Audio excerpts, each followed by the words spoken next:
Hi, everyone. Welcome to our Harvesting Revenue Week 2. Happy Thanksgiving. It is Thanksgiving week this week, but what we are trying to do in this course is really think about, obviously, things we're thankful for, mainly revenue.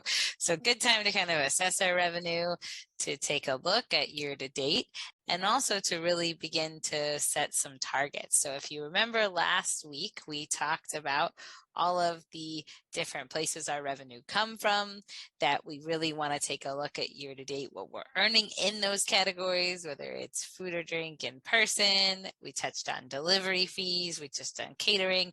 So really looking at what has changed in our business on a revenue side between 2019 and 2021, because even if your business is back, even if you're doing better than you have been in the past, it's probably inherently different than it was. So we really want to be aware of those differences so we can make sure that our targets are set up for success in those different areas. Because even with inflation, like we talked about last week, it doesn't have to be a bad thing for our business. We just have to build a target that embraces the inflation that is there. So if you're paying, $120 for a case of chicken, we need to make sure that we're selling it accordingly so that we're not losing money and that we know that we are making money on everything on our menu because we want our business to succeed, right? And that's what we have to do to succeed. So this week, we're going to take some of that work that we did last week and in the homework, and we're going to build it into a 12-week forecast. So first, we're going to kind of walk through what a forecast is.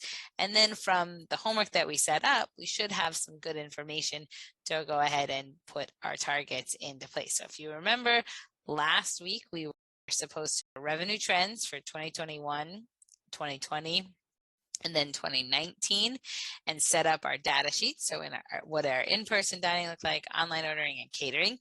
And then we really wanted to look at our item pricing to see how has that been impacted by raising prices. So if I raise prices 5%, what's my new weekly target or monthly target compared to what it was, and by category. So all of this should have a good understanding now of where our revenue is, revenue areas.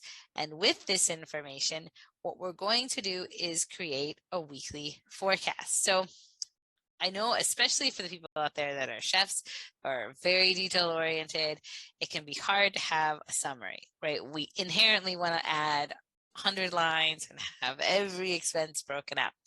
There are places for that, and that is certainly important. But in the forecast, the whole idea is to have a summary so that we can change it quickly. So I like to use an example of a weather forecast, right? A weather forecast doesn't give you all of the ways that they have tracked and the Dopplers and all of that, right? They break it down into a very simple, manageable, easy to understand forecast. And with that information, it's not perfect, right? That it is an estimated target for tomorrow. So we maybe think that the weather is going to be 50 tomorrow. Maybe it's 60, maybe it's 40, but that's using all that information for the best estimate of tomorrow. And that's what we're doing here. So again, there are times where we want much more in terms of specifics. This is not one of those times, because the idea is with our forecast, we want to communicate it with our team, right? We don't want our team to have to learn accounting to understand our targets, because everybody on our team has to be aware of our targets in order for us to be successful. So how to create a weekly forecast would be to start with a 4-week slate. Now you could put dates on there. You could say starting next Monday, or you can just do week 1, 2, 3, and 4 and come up with our ballpark, not much changes in my business. It is what it is forecast. Either way, we're going to start with our revenue. So what do we realistically think we bring in sales? Now, if you remember, we had all of those specifics. You can certainly add here if you want to say, okay, my target's going to be, 10,000 in-person dining, 6,000 delivery, 500 catering, or something like that, or you can just keep it as a total. But this would definitely be an area where we really want our team's involvement, right? We want them to set the targets. I was talking to a client this morning who actually was sort of doing experimenting on the different data they can get about their customers, right? One place that they can get better reports now are actually from their